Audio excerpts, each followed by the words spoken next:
तालुक्यामध्ये निमखेड बाजार हे एक गाव आहे.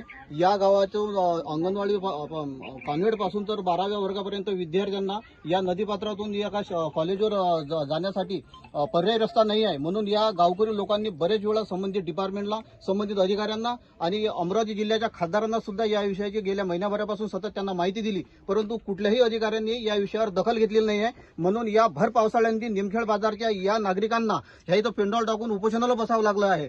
आणि आपल्यासोबत हे उपोषण करते आहेत. मला सांगा, आपलं नाव काय? नंदकिशोर वासुदेवराव खडसे. आपण कशासाठी इथं उपोषणाला बसलेले आहेत? उपोषणसाठी बसलो आम्ही, रोडसाठी. रोडसाठी. किती दिवसापासून आपण संबंधित अधिकाऱ्यांना याबद्दलची आपण माहिती दिली किंवा निवेदन देत आहेत? काही वेळ दिलेला आहे. किती वेळा आपण निवेदन दिले? हो. आणि या संदर्भात अमरावती जिल्ह्याच्या जिल्हाधिकाऱ्यांना या विषयीची माहिती दिली होती? 29 तारखेला 19 तारखेला आपण माहिती दिली होती, परंतु कोणत्याही अधिकाऱ्यांनी किंवा संबंधित डिपार्टमेंटवाल्यांनी यावर दखल घेतली का? कोणी अधिकाऱ्यानं इथे दखल घेतली नाही. आणि नाईलाजाच आपल्याला इथं उपोषण करायला बसावं लागलं. बसावं लागलं. आणि संबंधित अधिकाऱ्यांनी आजरोजी शब्द जर दखल घेतली नाही तर पुढचा आपला पवित्रा काय राहणार आहे? काय करणार आहे आपण? आमरण उपोषण कायमचं ठेवू. कायम ठेवणार आहे.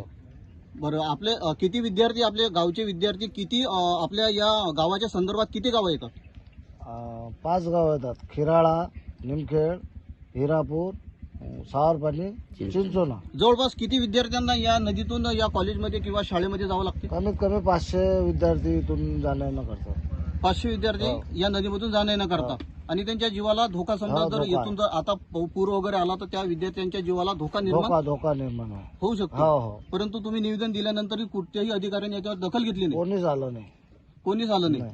हे होते आपल्यासोबत निमखेड गावचे उपोषण करते. यांनी बरेच वेळा संबंधित अधिकाऱ्यांना, संबंधित डिपार्टमेंटला, संबंधित सर्व अधिकाऱ्यांना या विषयाची माहिती दिली. संबंधित अंजनगाव सुर्जी या तालुक्यामध्ये जिल्हाधिकाऱ्यांचा दौरा सुद्धा झालेला होता.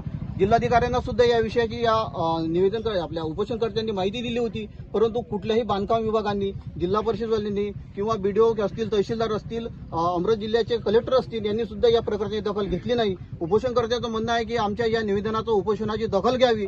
या विद्यार्थ्यांच्या जीव धोक्यात आहे, त्यांना तात्काळ इथं पूल करून द्यावा, जेणेकरून या विद्यार्थ्यांना त्या पलीकडच्या गावामध्ये शिक्षण घेता येईल, हे या उपोषणकर्त्याचं म्हणणं आहे.